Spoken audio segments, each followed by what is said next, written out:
Мен негізі ата енемен тұруға қарсы емес. Тюльпан ұстап алып күтіп тұр ғой мені. Мен туралы ою қандай екен? Жаман жаққа кетпеді екен деп қатты ойландым. Мен 24-тімін, базы 27-де. Аргеннің екі аяғын бір етікке тығады ғой дейді ғой. Неге жаман айтады бұл баланы деген сияқты қалып қалды да. Бірақ уже көре келе ондай адам емес екенін түсіндім. Арген де өзінің бақытын табуға лайықты деп ойлаймын. Егер де бары шындап жақсы болып кетсе, айылда тұрғанға қандай қарайсың? Аргенде қолында не бар аямайды. Шынымен ше андай не істегің келеді, қай жаққа барғың келеді, Дикош барлығы жақсы ма сенде? Жалпы каналыбызды көріп жатқан көрүүчүлөргө салам айтабыз. Бүгүнкү маек бизде өзгөчө маектердин бири десек дагы болот. Көптөн күткөн маек десек дагы болот. Бүгүн конокто блогер Арген Асанов жана сүйүктүүсү деп тааныштыра берейинби? Ооба. Сүйүктүүсү Диана. Келиңиздер, кош келипсиздер. Қош келдік, барыңыздарға салам. Қош келдік, шақырғаныңызға өте разыбыз. Өзің қандай, жақсы жүрсің бе? Жакшы. Кош келиптирсиз Кыргызстанга, жактабы? Иә, Кыргызстан өте күшті. Қонақ жай кылып қой негизи Кыргызстан. Барлықтарыңа сәлем. Анан биздин көрүүчүлөргө айтып кетели, баса биз Ош шаарындабыз. Ош жактыбы? Иә, біз кеше келдік Ошқа. Сразу келе салып сіздерге келіп жатырмыз. Өте күшті. Мен ғой местныймын дечи. Ош жалал. Негизи Ош дегенде, Ош мага өтө ысык дегенде жакын тартам өзүмө негизи Оштучу. Мен өзүм негизи Жалал-Абадтанмын, бирок көбү мени Оштук дейт да. Аслында сен там Оштонсуң дейт. Ооба, Оштонмун деп коём да. Ошту булар пока что эч жерге бара элек, буюрса бир аз салкын болсун, айландырып чыгарып көрсөтөм. Пока что бир жерде эле көрдү, болду. Эч жерде көрө элек. Мынакей, кече күнү Instagram баракчаңыздарга дал ушул Жалал-Абад жергесинен сизге баягы жолук салынып аткан видеолоруңуздар чыкты. Анан келиңиздер баарын дал ушул башынан баштайлычы. Негизи башынан баштайлы. Мен кичине өзүм баштап кетейин. Honor хиттеринин бирин сатып алсаң, 1,5 миң сом кэшбэк берилет. Бөлүп төлөөгө алуу дагы жеткиликтүү. Остор дүкөндөрүнөн же О-маркеттен ал. Башынан дегенде негизи биздики мындай кылып таанышканыбызда ага чейин экөөбүз бири-бирибизди тааныйбыз. Сүйлөшкөнгө чейин. Сүйлөшкөн дегенде Дико Кыргызстанга рекламага келет. Кайсы айда? Февралдабы? Жок, мартта келет. Именно анан өз негизи планда башка кыз болчу келет да. Потом экөөбүз билбейм, бул кыз каяктан көрүп калган. Давайте биз Диананы тартабыз дейт. Аларчы. Анан мен ким менен болом десем, Дико менен дейт да. Анан Дико болсо Дико дедик, келди, өзүм тосуп алдым түндө. Анан таңда. Февраль айында. Марттын, ооба. Таң саат 3:30-4-тө болуп келди, чарчап келди. Анан мен дагы сразу эле барып тосуп алдым. Анан ал күнү анча маани жүргөн эмесмин. Эртеси күнү экөөбүздүкү рекламабыз келин көйнөк менен болчу да. Келин көйнөк менен көргөндө мындай карасаң Дико жашынакай кыз го. Неге сөз салып, көз салып көрбөскө? Анан эфирде отурат. Бирок өзүм дагы мындай айткан жокмун. Просто кыз кылыгы менен дегенде бир аз көзүмө илешип калганы бар да, короче. Анан өзүнө дагы айткан жокмун. Потом кийин Алматыга бардык. Бул дагы мага келип, давай там Алматыга келдиңизби, сиз бизди конок кылдыңыз го. Давай биз чакырайлы деп дос экөө мени чакырат. Анан дагы уже жакын тартып баштады да. Анан айтып көрдүм.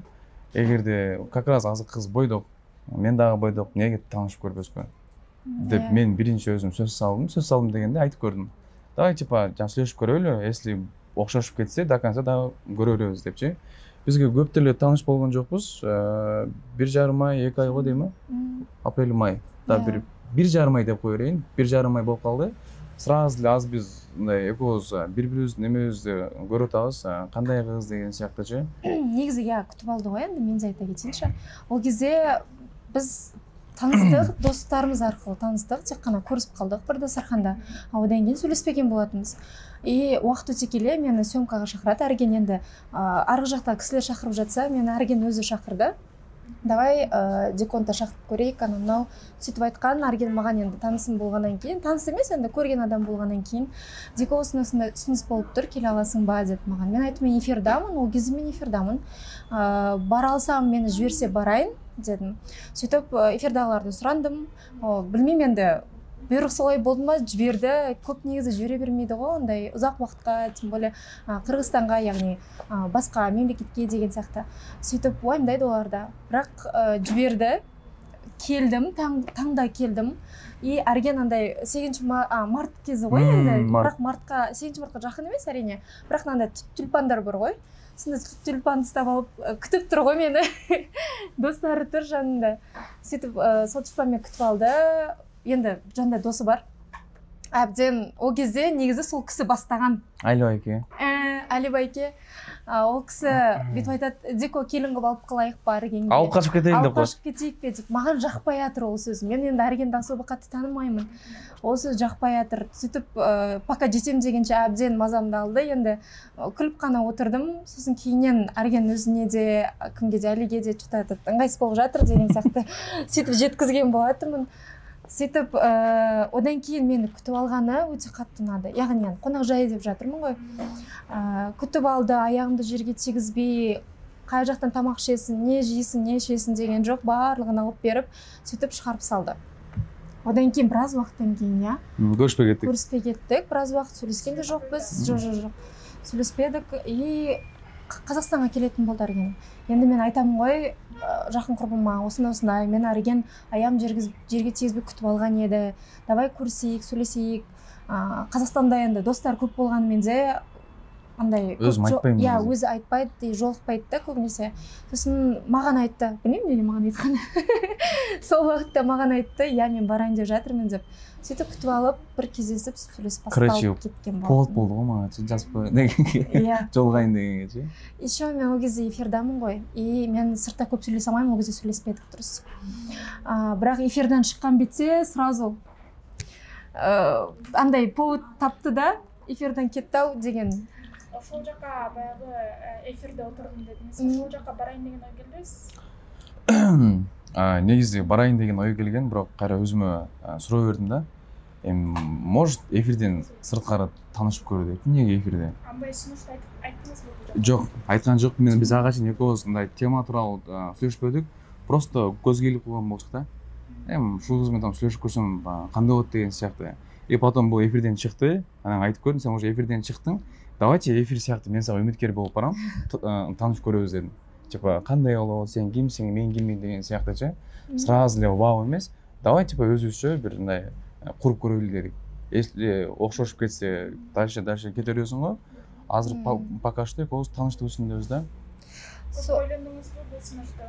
Я мен эфирден шыққаннан кейін бір айдан кейін шығарып тұрған жоқпын ба, даже 1,5 айдан кейін осыны танысып жатырмыз деп не істеген болатын, шығарған болатын. Бұл негізі башында түсінбей қалды да. Конечно, мен еске мұрынқы жашауым біраз эме болған ғой, ыңғайсыз болдым азырша. Ошол теманың қайра айта бергенде деп елдер дағы жазып кетеді ғой. Ал деген тегендей, бұл деген мындай деген сияқты ше. Анан өзім біраз қызықтай болдым, бұның ойында азыр қандай болады екен. Да, мен туралы бұның ойында азыр қандай болады екен. Өйткені мұрдағы там жашоодогу нерселерди андай по-любому эли ғой, биздики баардык нерсе элдин астында болду ғой. Элдер дагы айтып, может оюн өзгөртүрбөйт экен деп мен біраз ойлондум да. Чтобы по-любому адамдардын сөзүнө біраз маани бербейин дейсиң, бирок маани берип каласың да. Анан ошого өзүм катты ойлондум. Мен тууралуу ою кандай экен, жаман жакка кетпеди экен деп катты ойлондум. Кийин айттым сразу эле. Өзүнө да айттым, сен мен тууралуу оюң кандай десем, Әрген деди. Адамдар сразу эле көрүп танып билем да, бул ара катнаста по-любому бир жактан эмес, эки жактан болот. Может мен билбейм араңарда жана не болгонун, бирок мындай карасам, жакшы адамсың деген эл болду да. Мен соны айтып берейин, я. Сосын айтып атайын сага. Мынандай болды енді, я жаңағы айтты ғой енді, қандай ойдасың мен туралы деп. Енді мен Әргенге былай айттым, мен сендердің семья болғандарыңа, семьяда не болғанына мен мүлдем қызық емес маған дедім. Себебі әр нәрсенің екі жақтан да қателіктері болады, бәлкім сондай болған шығар дедім. Былай қарасам сізді ондай адам қатарына қосқым келмейді дедім. Себебі өте ақ жарқын, қолындағы барын бергісі келіп отыратын, мысалға немен таныс бастағаннан бастап дико деп жүр мысалға. Енді комментариялар деген енді жаман айтылып жатады ғой. Сосын мен айттым да, мен негізі бастапқыда ойым неге жаман айтады бұл баланы деген сияқты қалып қалды да. Бірақ уже көре келе ондай адам емес екенін түсіндім. Енді мен айттым, сразу айттым, бірақ ара қатынаста, семьяда қандай екеніңізді білмеймін, бірақ адами тұрғыда сіздің барлығын жасап жатырсыз ғой қазіргі таңда, көңілімді аулап жатырсыз, оның барлығын мен бағалаймын дедім. И жаңағы қыз тарапынан да кішкене жамандаулар кетіп жатты ғой. Енді қыз болғаннан кейін мен де түсінемін ол адамды. Бәлкім ішінде қалып қалып, жаңағы ағынан жарылып, бар нәрсені немесе жоқ нәрсені қосып айтқан шығар, енді білмеймін ол жағынша. Бірақ ол кісі қазір енді бақытты, өзінің семьясы бар деген сияқты көбінесе қозғағымыз келмейді.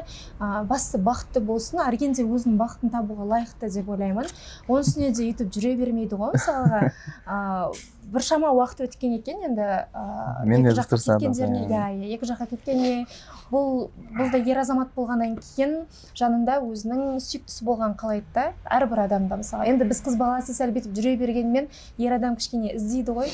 Сол тараптан айтып кеттім енді Аргенге, алдағы уақыттарда көре жатармыз, бірақ Аргеннің ондай жаман қылықтары жоқ екенін кәміл сенемін. Жақындарыңыз тарауынан бір қарсылықтар болды ма?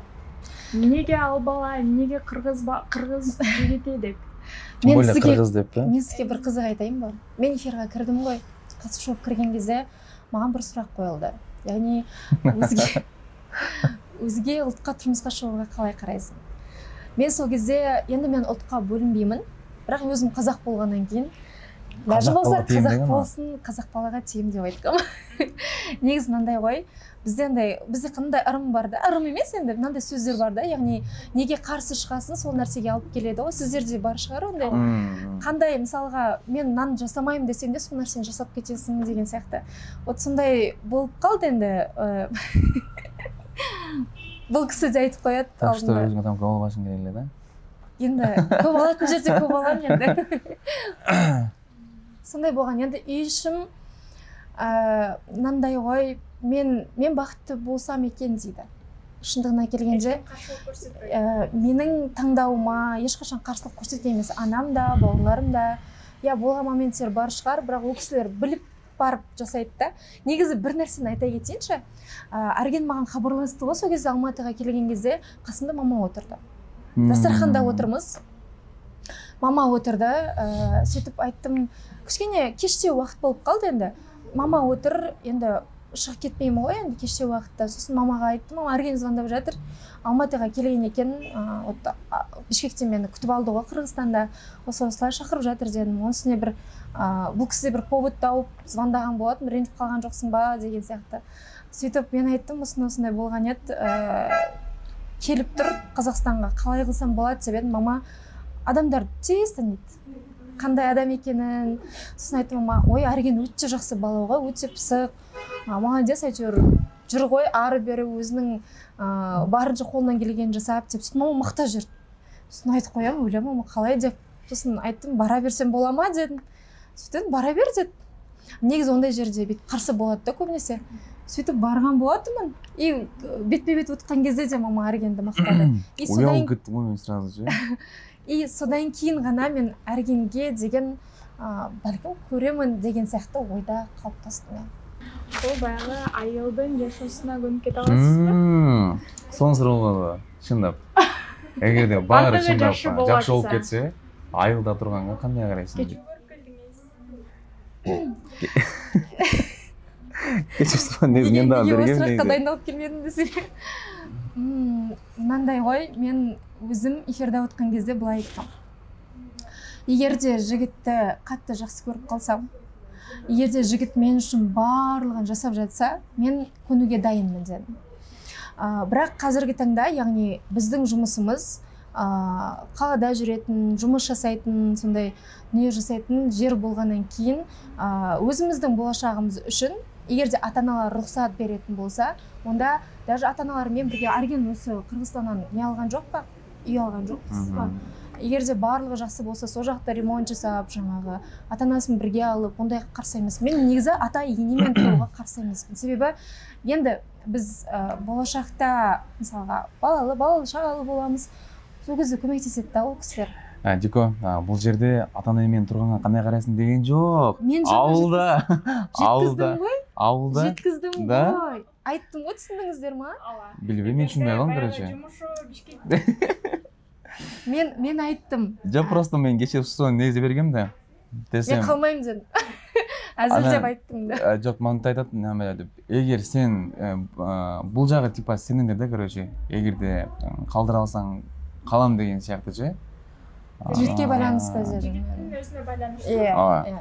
Жигиттин өзүнө байланыста. Енді әркім өз болашағын ойлайтын болса, алдыға қарай ұмтылады деген ойдамын. Әйтпесе ондай нәрсеге қарсы емеспін. Диананын кайсыл сапаты сизге баягы сунуш ташташыңызга себеп болду? Кырсыктыгы барчылык негизи десең. Диананы Жамандаттыңыз. мындай карасаң, негизи мындай татнакай кыз го, көзгө сразу түшөт да, алыстан карасаңчы. Анан сүйлөшүп көрсөм мен негизи ойлоп койчумун, мындай стерва депчи, өзүнчө депчи. Анан сүйлөшүп көргөндөн кийин эле ачык, өзүнүн эле мындай ачык эле кыз экен да, короче. Биринчи эле масапаты адамдарга мамилеси жакты мага, мындай учурашып, беймарал жүрө берет да.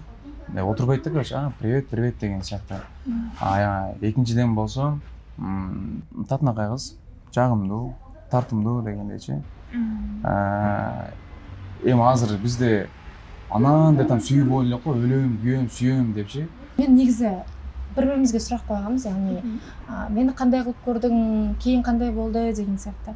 Баганада айта кеттим го, аргенде бир эмне үчүн жамантайт бул баганы деген мен калып калдым. Жаман ой болгон жок. Яғни ой арген мындай экен го, койчу жакындамай коюнчу бул багага деген сыяктуу нерсе болгон жок.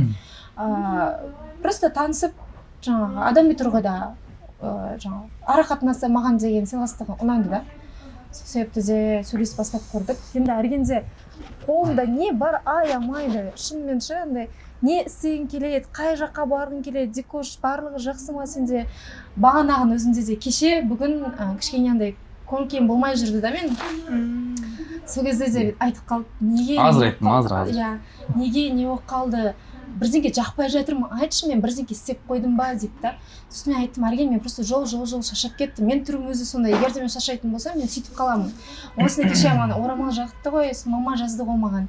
И ол барып, жаңағы кішкене бір ыңғайсызданып қалғаным бар енді. Енді кеше ғана бардым да, бұл үйге мысалы күнде барып жүрсем, мен күліп ойнап жүре беретін едім барлығымен ше.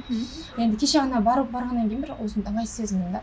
И соны айтып жатыр да, сондай жаңа ұнайды маған. Яғни алдын алуға тырысады да. Енді бұл кісі опыты бар ғой десе. Ема. Потолок кетмей бар ғой. Жаңағы я до этого деген нәрсе толғы мияға. Жоқ, ооба. Негізі қыздың қандай екенін, сәл кішкене ол жағынан опыты бар, не істеу керек екенін, сол себепті де алдын алуға тырысады да. Бұл жаман дүние емес. Соны қарадым ғой мен. Ол жаман дүние емес. Ол яғни алдын алып, яғни дикош саған не ұнамай жатыр деп соны жеткізгісі келеді. Негізі мындай ғой, айтпай кетейін. Негізі менде біраз опыт бар ғой азырчы. Просто опыт дегенде мындай ғой, уже менде қалпайды білем, уже негізі елім бары біледі ғой, уже мен уже екінші турмушқа даярданған кезім ғой негізі.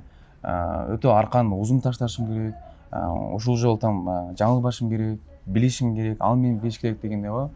Бізде мисалдан биринчисинде экөөбүздүн бири-бирибизди билген жокпуз. Бат болуп кетти да. Бир 6 эмес, 7 айдын ичинде эле биз үйлөнүп кеткенбиз. Анан азыр ушунусун болсо баарыбыз тең бири-бирибизди билип, ал да мени билип, мен да буну билип дегендейчи. Ата конечно, опыт болгондон кийин азыр убакта баарын көрүп атабыз негизичи. И дегенде бул экинчи турмуш по-любому азыр менде мындай да ушунусун менен точно жашашым керек, экинчиси мененчи хойт, не хочешь деген сыяктычы.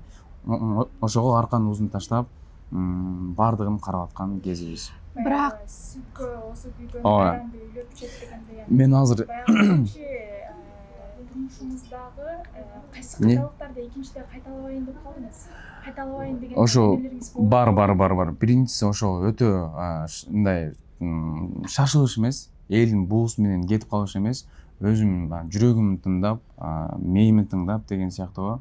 Анткени мен адамды таанып билүү, узаттан сүйлөшүп көрүү, сразу эле ойбай мен сүйдүм, күйдүм, өптүм, все алам эмес.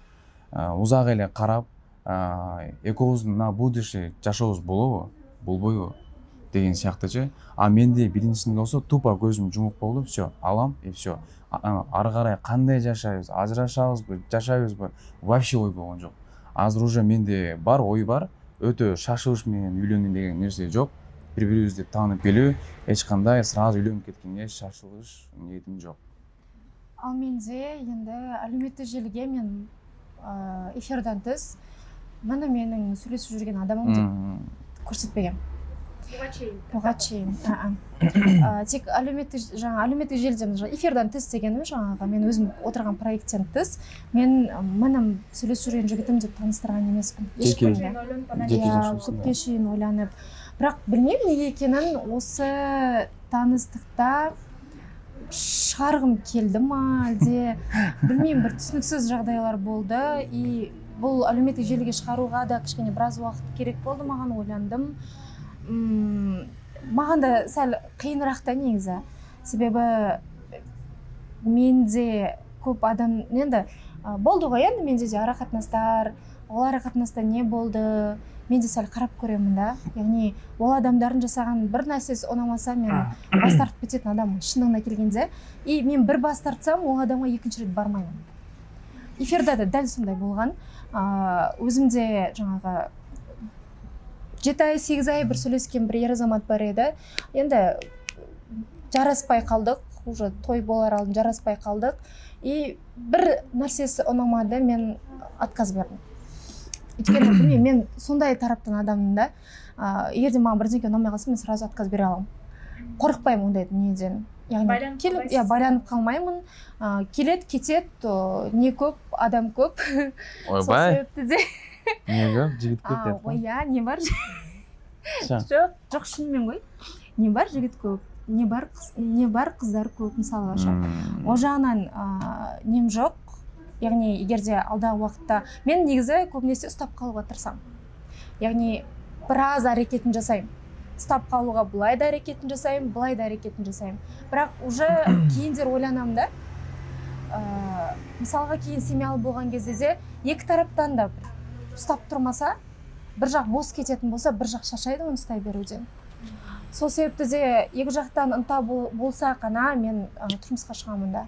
Егерде бір жақтан ой жоқ, мен бұл берілдім дейтін болса, екінші тарап оны ұстай бермейді ғой. Ол беріліп тұрған адамды жібере салу керек. Сол себепті де болашақта мен де өзімнің жарымды, өзімнің болашақ тұратын адамымды таңдап солай жасаймын. Бірақ мен де өйтіп таңдап жүре беретін уақытым жоқ. Я қазіргі таңда Аргенді таңдадым ба, болашақта не болатынын білмейміз. Бірақ мен ұзақ уақыт жүргім келмейді. Ұзақ уақыт жүрсе, мысалы қанша? Қазір жеткізіп алайын да. Ұзақ уақыт жүрсе, мен көрдім да, ұзақ уақыт арақатынасты. Мен 3 жыл арақатынас құрған болатынмын. И 3 жыл менің уақытым кетіп қалды. Енді біз қыз баласы болғаннан кейін ертең андай-мұндай деген әңгімелер көп болады. Сол себепті де мен ұзақ жүргім келмеді. Бір адамды таңдадым ба, болашақта егерде мен сол адамды көріп тұрсам, болды, ұзақ, прям 1 жыл, 2 жыл, 3 жыл жүрудің қажеті жоқ. Мен үшін солай.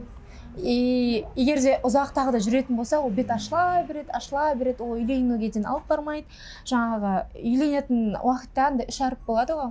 Яғни 2 жұптың ортасына түсетін. Соларды сол дүниеге жеткізбеу керек деп ойлаймын да. Сол себепті де мен де таңдаудан қателеспеу үшін көп нәрсе жасаймын, әрине, бірақ ұзақ уақыт мен де жүргім келмейді. Наоборот екен, көпке шейін дегенде мен айтып атпаймын, мысалы біздікі тез болып кетті ғой. Хотя бы ушунусунда тез болушун каалабайм деп айттым. Эгерде экөөбүз сразу бири-бирибизди таанып билсек, анда окушат го беречү. Бирок баардыгы жакшы орусча айтканда идеальный болуп жатса, канча убакыт керек сиздерге? Канча убакытта үйлөнүп кетип? Точно айта албайм. Давайчы никогда не говори, никогда деп коткон. Ошого 1 айды же 1 жылды айткым келбей эле. Эртеңки күн жаңагын деп не болуп кетишин жаңагын деп билбейбиз го. Ошого может быть ага чейин болуп кетет, может андан кийин деген сыяктуу. Ошого 1 күндө айткым келбейт. Сосын мен жигитти кыйнамайм эч качанда. Яғни сен маған үйленуің керек, мына уақытта үй салуың керек, мынаны бүйтуің керек, мынаны сөйтуің керек деп ешқашан айтпаймын. Баны 3 жыл арақатынаста мен тек қана өзім махаббатымды берем и күтем. Болды. Егерде ол жігіт сол нәрсені көріп тұрса, болды жасап алып кету керек деп ойлаймын, болды. Ал егер мен жігітті қинай беріп, өз-өзіме қайта-қайта сен маған үйленуің керек, мен кетуім керек деп, неке қию керек деп, неке қию керек деп, мен қайта-қайта өйтіп айтқым келмейді. Неге айтайын? Өйткені себебі жігіт соған қарай білейін деп андай қысым болады да, ол жігітте ше. Емін еркін, өз қалауымен, өз жүрегімен сондай жасағанды ұнатамын да. Ол қанша уақытқа созылатынын білмеймін, бірақ ұзақ уақыт болмаса екен деп. Мен өзімнің қалағаным, ойым ұзақ уақыт болмаса екен деп. Көру керек, жүру керек, бірақ ұзақ уақыт жүрген сайын уақытың кете береді. Ол мысалы ол арақатынас болмайтын болса, қайтадан айырылысып кетесің да. Ол басқа адаммен танысу үшін де тағы уақыт керек болады да. Біз анау айырылысып кетіп басқа адамға үйленіп кетіп тұрмысқа шығып кетіп, ондай жоқ менде ше. Мен шынымен де өзім махаббатыммен тұрмысқа шыққым келеді да. Сол себепті сондай ойдамын енді, түсінген боларсыз. Неліктен асығыс емес, ол жігітке байланысты. Мен көп нәрсені жігітке қарай уже айтқым келеді да. Бұрында мен андай едім, жігітті бүйтіп сүйреп жүретінмін. Осыны айтпашы деп, иә? Жігітті өйстіп сүйреп жүретінмін. Мен ондайдан шаршап кеттім да уже. Алматыға келді ғой. Жөн эле баягы назик кыз гана болдуңуз. Иә. Бұрында андай мен істеймін, мен ананы бүйтеймін, мен мынаны сөйтеймін деген нәрсемен қалып қалғам. Еркек болғыңыз келбей қалды. Иә, білмеймін, именно Аргенге келгенде сондай болып қалды. Бүйтсе Алматыға келді ғой енді. Осы жақында анда біз съемка жасайтын болдық. Сол кезде маған айтып жатыр ғой, Дико, Алматыда қандай нелер бар. Съемка жасаймыз ғой енді, біз әлеуметтік желіге шығарамыз деп жатырмыз. Сосын мен айттым да, бар ғой дедім, бірақ не түсіреміз дедім да, мен білмеймін дедім. Мен бәрін біліп тұрмын, бәлем бәрін білем. Қай жақта видеограф бар, қандай локациялар бар, қандай видео түсіру керек екенін, мен барлығын білем. Бірақ мен айттым Аргенге, Арген мен білмеймін не түсіретінімізді. Видеограф па, өзің тап. Идея ма, өзің тап, локация ма, өзің тап. Мен шынымен де, егер де қатты бет қиналып кететін болса, көмектесіп жіберетін едім да. Бірақ енді келесі күні мен уже келетін болдым. Жаңа локацияға қарай, сосын мен келе жатып уже әлеуметтік желіден бүйтіп жаздым. Арген, видеограф сол жақта ма дедім. Мен видеограф таптым ба деген жоқпын. Мен келе жатырмын, уже видеограф сол жақта ма дедім. Сосын барып, барлығы даяр, сені күтіп отырмыз дедім. Сосын айттым, блин, оказывается, осындай да болады екен ғой. Неліктен сен барлығын жасай бергенсің деп, осы жаққа тапсырғаннан бастап ештеңе істеп жатқан жоқ. Мен тек ана жаққа барамыз дейді мақұл, мына жаққа барамыз дейді мақұл, сіздерге де келетіңіз де мақұл. Мен ештеңе істеп жатқан жоқпын шынымен. Арен байқаған шығарсыз. Мен тек қана еркелеп жүрмін, қырсығып жүрмін. Қатты екілеп кетті бірақ жоны Қырғызстаннан келіп айтамын, ладно. Еще қонақ қой, қонақ қалана дейсің ғой. Алматыға барайын. барайын. Қонақ болмайтын болса не істейсің да? Алматыға барайын көрсетемін деп па? Алматыға барғанда, айтпақшы, бізде енді тек Аргенді ғана айтып жатқан жоқ, мені де айтып жатыр. Менің мінезімді айтып жатыр. Мен эфирда отқан кезде біраз мінезім көрсетіп қойғаным бар.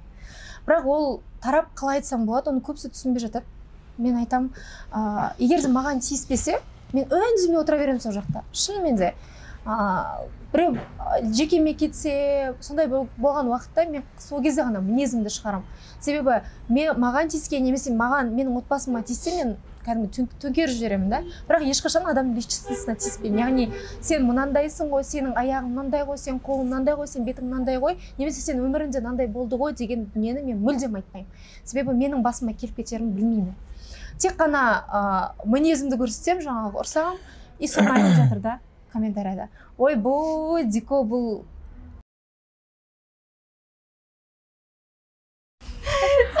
сосын айтып жатыр да, маған сен мінезің сондай ма, мен байқаған жоқпын дейді да енді. Сосын айтамын да, маған ешкім тиіспесе, мен тиіспеймін. Мен өз-өзіммен жүре беремін, бірақ маған тиісетін болса, мен өзімдікін жасаймын. Сосын айттым, екі аяғыңызды бір етікке тығуға дайынсыз ба дедім. Сосын не дедіңіз? Тығып көрші дедім. Көрші. Соны қалай қық көрші дедім. Сөйтіп әзілдесіп кеттік.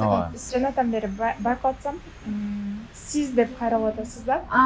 Ортаңызда қанша жаш айырма бар? Қанша жаш? Бұл 2005 қой? Маған сөйтіп еді. Менен кіші ойламаған ғой, бірақ мен жылымды білген, мен Арген жылын білген жоқпын. Басында білген жоқсыз? Басында білген жоқпын, Арген жылын. Сосын кейіннен білдім, менен кіші екенін, 3 жасқа. 3 жас. Иә?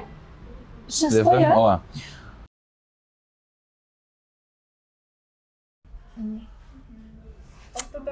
Ортада 3 жаш.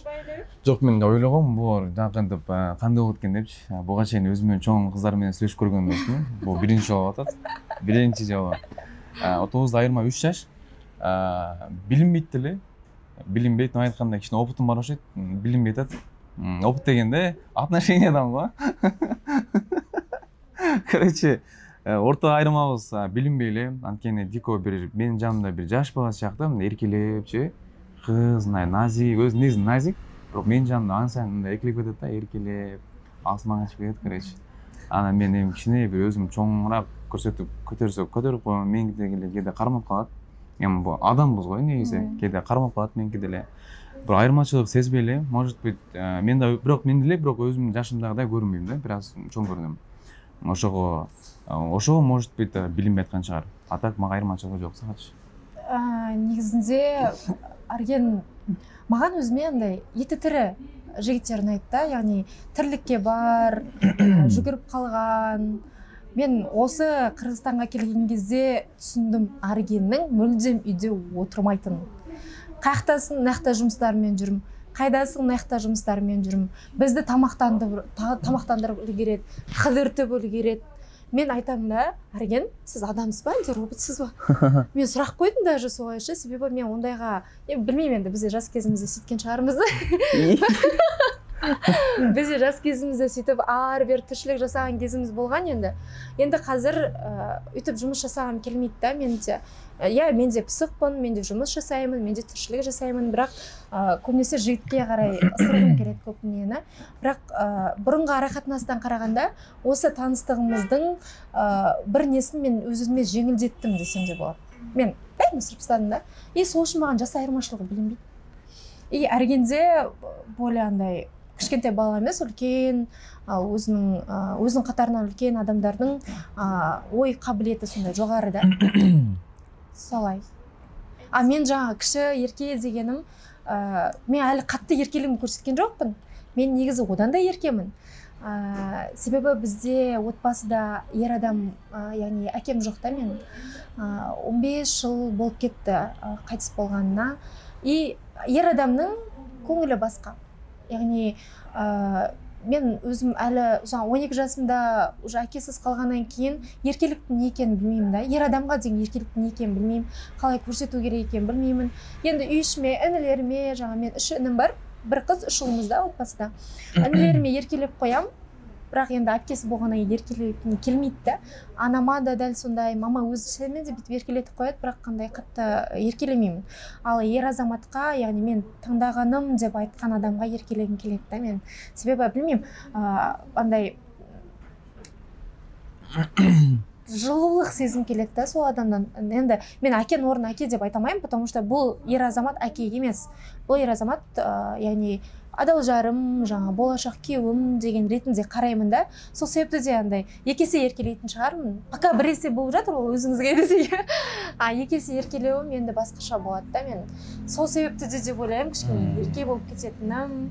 Енді осы жерде айтып жатырмын ғой, неліктен деген сияқты, неге еркелеймін, неліктен сондай жылулықты қалаймын деген сияқты. Осы себеп. Еркелігін көтеруге дайынсыз ба? Көтердіңіз ба? Көтеріп жүрем ғой еркелігін. Бірісі екесі дағы болады. Жоқ, если чындап жақсы көріп, сүйіп қалсаң, барын көтересің ғой, пайдасы. Бұл қой там ерке болсын, башқа болсын, барлық нәрсеге жаңағы көзіңі жұмып қоя бересің ғой. Да, бұйырса егерде бізде бары жақсы болып кетсе, неге көтербес қой? Ең соңын бақыт қалай? Бақытлы болыңыздар. Рахмат. Бүгінгі маек жақты ба? Жақты. Нені айтамыз деп келдіңіздер ле? Мен сұрадым ба бүт барын әлі сіздерден? Осындай ле? Менде мынандай болды да, енді арақатынас туралы сұрақ қойып, бірақ мен дайындалған жоқпын. Мен де ойымда мынаны айтамын деген. Енді мен өзім эфирде отырып қалғаннан кейін сол жақта уже үйрендім, ойымды анық ашық жеткізуге, сол себепті қатты қиын болған жоқ. Наоборот, күшті болған сияқты. Бірімізді кішкене жақын, одан да жақын таныған сияқтымыз керісінше. Азыр ақырғы сұрақтарымның бірі болсын сіздерге. Баяғы комментарийлерді қарап көрсем, елдің ойы қандай болып кетеді деп қарап көрсем, баяғы бұл дағы бір хайп бұлардықы деген дағы пікірлерді өзіңіздерді көріп жатсаңыздар керек. Жоқ, көрген жоқпын мен. Баяғы хайп емес бұл шынеле. Демек, ошолорго жооп берип койсоңуздар. Хайп дегенде хайп жок, негизи мындай го, негизи азыркы убакта бирок баардыгы жазган жок, бир 10%-ын көрдүм. Булар жанагы хайп деген сыяктычы. Неге биздики эч кандай хайп эмес. Хайп дегенде биз просто азыр биз тааныштык үстүндө ошол нерсени биз силерге көргөзгүбүз келди. Чындыгына келгендечи. Просто биздин отобуздагы кандай болуп атат, эмне кылып атабыз, биздин тааныштыгыбыз кандай болуп атат деген сыяктуу элге көргөзгүбүз келди. Болгондой эле көрсөтүп атабыз. Анда эч кандай өзүбүз кошуу, бияктан кошуу деген нерсе болгон жок. Багана айтып кетти ғой, мен сен эфирде отырсың, мен саған үміткер болып келдім деген қағиданы ұстанайық дедік та. Енді мысалға біз мен өзім эфирде отыратын болсам, ол жақта бәрібір де таныстарым барлығын көреді. И сол дүниені біз Инстаграмда шығарғымыз келді, яғни міне біздің таныстығымыз өз-өзімізге солай ұсындық, енді солай жасап көрсек қалай болады деген сияқты. Бәлкім одан да жақын біле жатармыз бір-бірімізді деп. Солай көріп бастадық негізінде. Үйленуге әлі әзір өте ерте, әлі талай бір-бірімізді білуіміз керек, уақыт керек. Сол жолда негізі сапарда бір-біріңді біліп танып кетесің ғой негізі. Көп нәрседе, мысалға біз екі жақтан жүріп сөйлесе беретін болсақ, біз бір-біріміздің мінезімізді, бір-біріміздің қырсықтығымызды, бұл кісімен еркелігімді немесе басқа дүниелерді біз байқамайтын едік. Осы сапарда біз көп нәрсені түсіндік. Арген қандай адам, енді әр адамда да минус бар. Менде де минус бар, бұл кісіде де минус бар. Енді минус бар екен деп, қойшы деп қолды сілтеп кетпейсің ғой, оны плюсқа айналдыруға болады деген сияқты. Сондай нәрселерді көріп жатырмыз.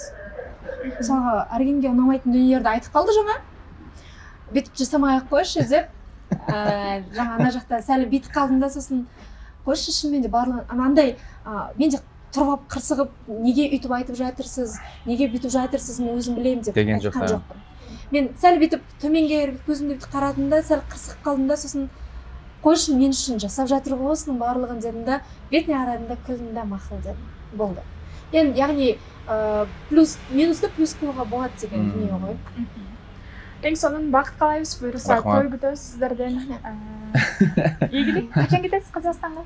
26-27 сағат қалса. Ертең бұйырса қайрыл, ертең 26-сы. Арғын кетеміз. Игілік сіздерге. Рахмат. Ақ жол қалайбыз, жақсы жете алыңыз, бұйырса әнеке Қырғызстанның жақсы жақтарын ғана көріп кетіңіз дейлі. Мен болса қоштасам, сүйікті көруші, бұл майық сіздерге жақты деген ішеніштемін. Кейінгі майықтерді кейінді көргіңіз келеді. Комментарий бөліміне жазуны ұмытпаңыз. Кейінгі жақсы берулерді көрішкенше.